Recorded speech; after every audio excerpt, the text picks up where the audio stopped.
وکفا والسلام علی عباده الذین اصطفى اما بعد فقد قال اللہ تبارک وتعالی فی الکلام المجید والفرقان الحمید فاعوذ باللہ من الشیطان الرجیم بسم اللہ الرحمن الرحیم وَإِن تُطِعْ أَكْثَرَ مَنْ فِي الْأَرْضِ يُضِلُّوكَ عَنْ سَبِيلِ اللَّهِ إِن يَتَّبِعُونَ إِلَّا الظَّنَّ وَإِنْهُمْ إِلَّا يَخْرُصُونَ إِنَّ رَبَّكَ هُوَ أَعْلَمُ مَنْ يُضِلُّ عَنْ سَبِيلِهِ وَهُوَ أَعْلَمُ بِالْمُهْتَدِينَ صدق اللہ العظیم۔ آیت نمبر 116 117 8واں پارہ پہلا رکوع سورہ انعام۔ اللہ وحدہ لا شریک نے ارشاد فرمایا، اور اے سننے والے، زمین میں اکثر وہ ہیں کہ تو ان کے کہے پر چلے تو تجھے اللہ کی راہ سے بہکا دیں۔ وہ صرف گمان کے پیچھے ہیں اور نری اٹکلیں دوڑاتے ہیں۔ تیرا رب خوب جانتا ہے کہ کون بہکا اس کی راہ سے، اور وہ خوب جانتا ہے ہدایت والوں کو۔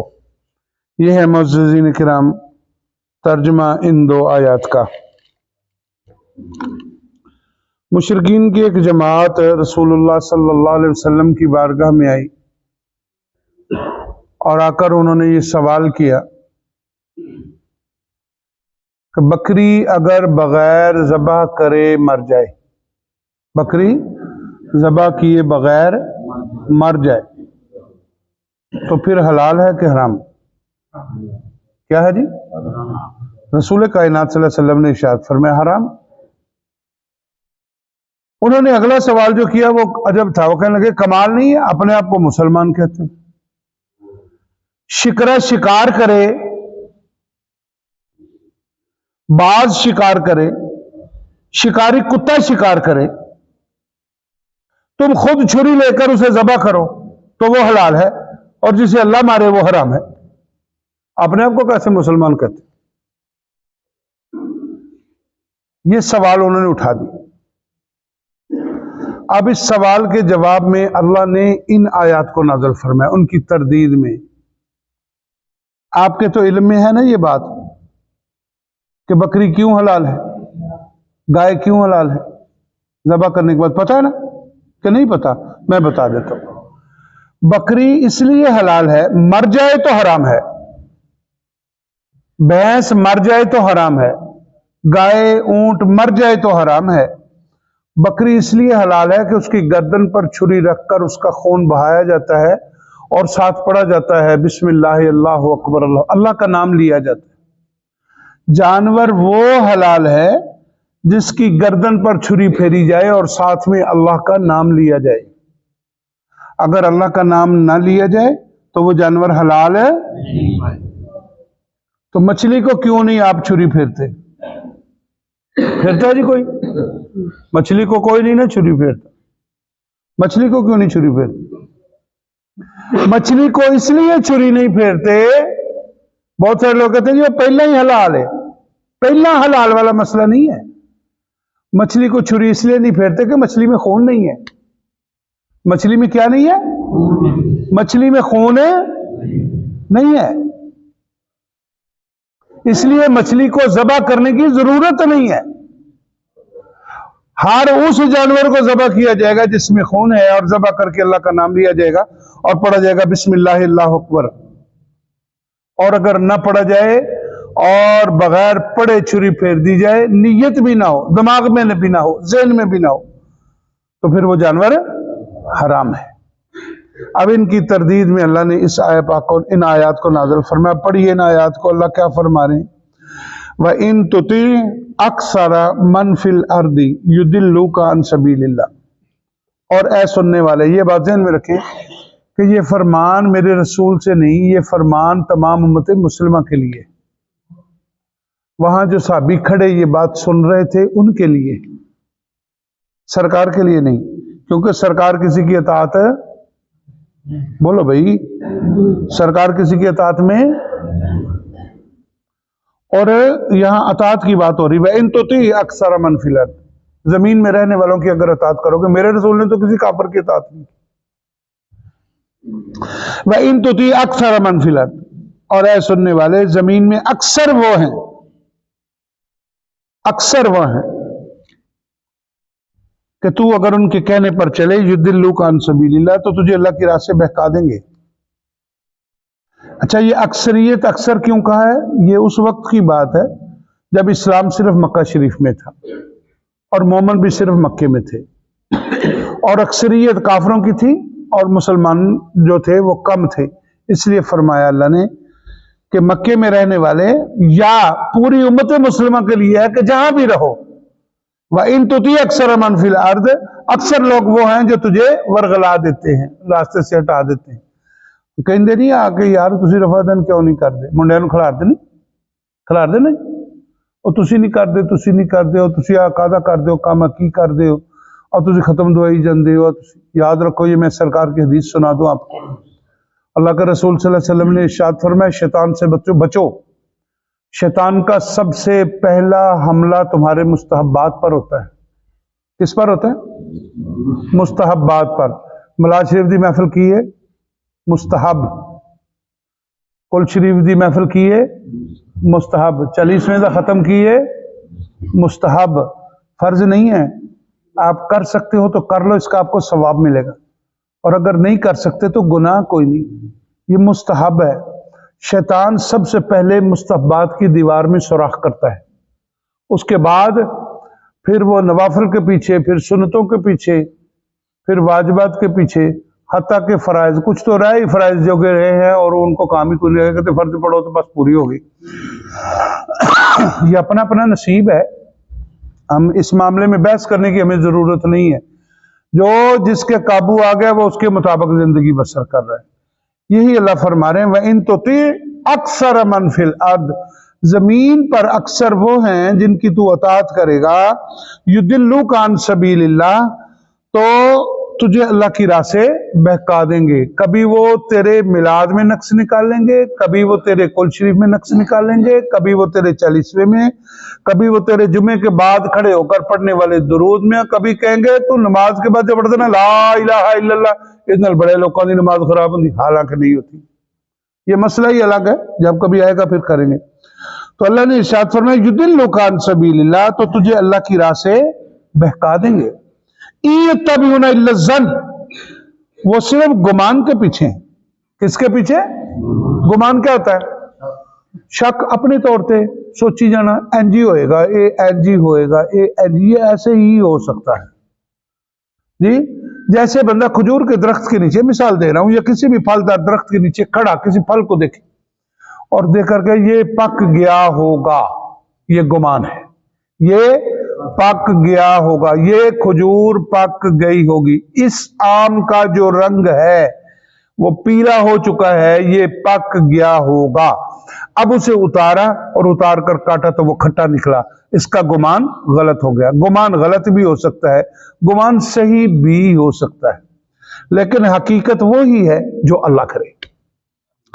تو يَتَّبِعُونَ إِلَّا الظَّنَّ، وہ اپنے گمان کے پیچھے ہیں. انہیں گمان کیا ہے؟ جو ہم کر رہے ہیں صحیح کر رہے ہیں. اور وہ کیا کر رہے ہیں؟ وَإِنْهُمْ إِلَّا يَخْرُصُونَ، اور نیلی اٹکلیں دوڑاتے ہیں، فضول اندازے دوڑاتے ہیں، نیلی اٹکلیں. وہ یہ کہتے ہیں ہمارے ابا جی ٹھیک تھے، ہمارے دادا جی ٹھیک تھے، ہمارے ابا جی نے ایسے نہیں کیا، ہمارے دادا جی نے ایسے نہیں کیا. تو یہ ہے یخرسون، آباء و اجداد کے پیچھے بھاگنا. اور زن، بیٹھ کر اپنے ذہن دوڑا کر اپنی مرضی سے کوئی رائے قائم کر لینا. یار آپ پیر ٹھیک نہیں ہو سکتا، اے بندہ نہیں ٹھیک، تیرا اندازہ ہے نا تو اس کے پاس تو بیٹھ، اور کبھی بیٹھ کر دیکھ تو صحیح، شاید وہ تیرے دل کی دنیا کو تبدیل ہی کرنے کے قابل ہو. ایسا ممکن ہے نا جی؟ کون کس کے بارے میں کیا جانتا ہے؟ اس لیے کسی کے بارے میں کوئی اندازہ، کوئی ظن اپنے ذہن میں نہ رکھو. بڑا برا بندہ ہے یار. کیسے برا بندہ؟ اس کو میں نے چوک میں وہ فلاں کام کرتے دیکھا تھا. اب وہ چوک میں، یاد رکھے نا، یہ حضرت بایزید بستامی رحمۃ اللہ تعالی علیہ، جب آپ تشریف لائے اور آپ نے دیکھا لوگوں نے آپ کا بڑا استقبال کیا، اور رمضان شریف کا مہینہ تھا، آپ نے دیکھا لوگوں نے بڑے نعرے مارے، حضرت صاحب، پیر صاحب، فلاں فلاں فلاں. آپ رمضان کے مہینے میں ریڑی سے ایک کھجور اٹھائی اور کھجور اٹھا کے منہ میں رکھ لی. لوگوں نے دیکھا کادا پی رہا, روزے چ کھائی جان رہے, وہ کادا پی رہے, انہیں روزہ نہیں رکھا. بات تو لوگ کریں گے, اور جب لوگوں نے باتیں کر لی مجمع چھٹ گیا, اور چھڈو جی یہ کادا پی رہے, چھڈو جی یہ کادا پی رہے, لوگ چلے گئے. اور ایک مرید خاص وہ آپ کی خدمت کرتا ہے, حضور یہ کام کرنے کی کیا ضرورت ہے؟ آپ نے ارشاد فرمایا تجھے پتا ہے کہ میں سفر میں, اور سفر میں روزے کی رخصت ہے. روزہ تو میرا نہیں ہے, لیکن چونکہ سفر میں تھا, لیکن یہ کھجور اٹھا کے اس لیے منہ میں رکھی ہے کہ میرا نفس مجھے کہہ رہا تھا, او واہ بایزید تیری بڑی بلے بلے, بایزید تیری بڑی بلے بلے. میں نے اس نفس کو سبق دیا ہے, اور اس کا سبق کا رزلٹ یہ ہوگا کہ اب یہ آئندہ سے کبھی تکبر نہیں کرے گا. اس لیے اپنے زن میں اپنے اٹکل پچو نہ دوڑاؤ. اللہ نے ارشاد فرمایا اگر ان کے پیچھے لگو گے تو ان یتبعون الا الظن وانہم الا یخرصون, وہ تو صرف گمان کے پیچھے ہیں اور میری اٹکلیں فضول اندازے دوڑاتے ہیں. ان ربک هو اعلم من یضل عن سبیلی, تیرا رب خوب جانتا ہے, بے شک تیرا رب خوب جانتا ہے کہ کون بہکا اس کی راہ سے. اللہ کو پتہ ہے. میں کہتا ہوں میں بڑا پکا نمازی, بڑا نیک, بڑا حاجی, بڑا ذاکر, بڑا یہ وہ وغیرہ وغیرہ, میں اپنے آپ کو بہت کچھ کہتا ہوں, بڑا علامہ, علامت الدہر جی. تو اللہ جانتا ہے. ان ربک هو اعلم من یضل عن سبیلی, میں صحیح راستے پر ہوں بھی کہ نہیں یہ میرا اللہ ہی جانتا ہے. ان ربک هو اعلم من یضل عن سبیلی وهو اعلم بالمهتدین, اور وہ خوب جانتا ہے ہدایت والوں کو ہدایت یافتہ کون, اسے پتہ ہے کہ ہدایت یافتہ کون ہے. معززین کرام, اس لیے کسی کو برا نہ کہو اور کسی کے پیچھے نہ چلو, اور یہ بات ذہن میں رکھو کہ جب شرعی بات آ جائے دنیا کے ہر بندے کی بات چھوڑ دو. جب اللہ اور اللہ کے رسول کا فرمان آ جائے, اللہ اور اللہ کے رسول کا, بولو کھل کے بولو, اللہ اور اللہ کے رسول کا, تو ہر چیز ختم, پھر ہر چیز ختم. پھر وہاں پر نہ اندازے, نہ اٹکل پچو, نہ کچھ اور. بس یہ ہے کہ اللہ کا حکم ہے, بس جی اللہ کا حکم ہے. یاد رکھیے گا اس بات کو. چکی میں اگر دانے ڈال دیں, چکی میں پیسنے کے لیے دانے ڈالیں, تو جس کلی پر چکی چل رہی ہے وہ کلی اپنی جگہ پر نہ رہے تو کیا دانے پیسے جائیں گے؟ نہیں نہ پیسے جائیں گے, آٹا پھر ہی بنے گا. چکی کا اوپر والا پتھر اور نیچے والا پتھر آپس میں ایک دوسرے کے ساتھ چلے, اور اس کو اپنی جگہ پر رہنا چاہیے. جگہ ہٹی تو آٹا نہیں بنے گا, اور درد پھرد ہو جائے گا, دلیا بن جائے گا, آٹا. معززین کرام, نبی کریم صلی اللہ علیہ وسلم وہ مرکز ہیں, وہ مرکز, نبی کریم صلی اللہ علیہ وسلم مرکز ہیں. پھل اتر جاتے ہیں, شاخیں کٹ جاتی, لیکن جڑوں کو نہیں کاٹا جاتا. اگر جڑ کو کاٹ دیں تو درخت پھل دے گا؟ نہیں دے گا, جڑ ہی کٹ گئی ہے. میرے رسول جڑ ہیں, میرے آقا دین کی جڑ ہیں. اگر اس درخت سے, میرے رسول کے گلستان سے کوئی اگر پھل یا پھول یا خوشبو پانا چاہتے ہو تو اس جڑ کے ساتھ منسلک رہنا پڑے گا.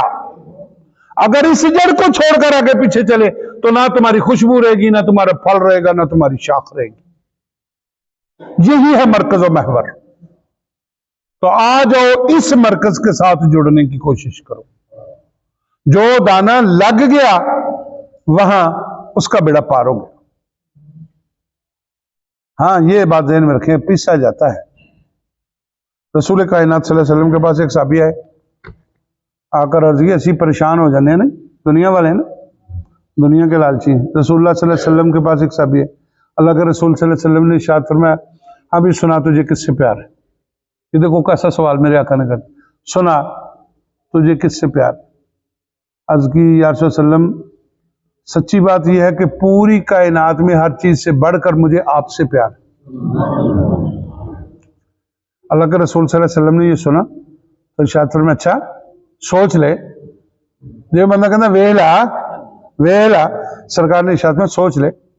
عرض کی یا رسول وسلم سوچ کے میں نے بتایا مجھے سب سے بڑھ کر آپ سے پیار.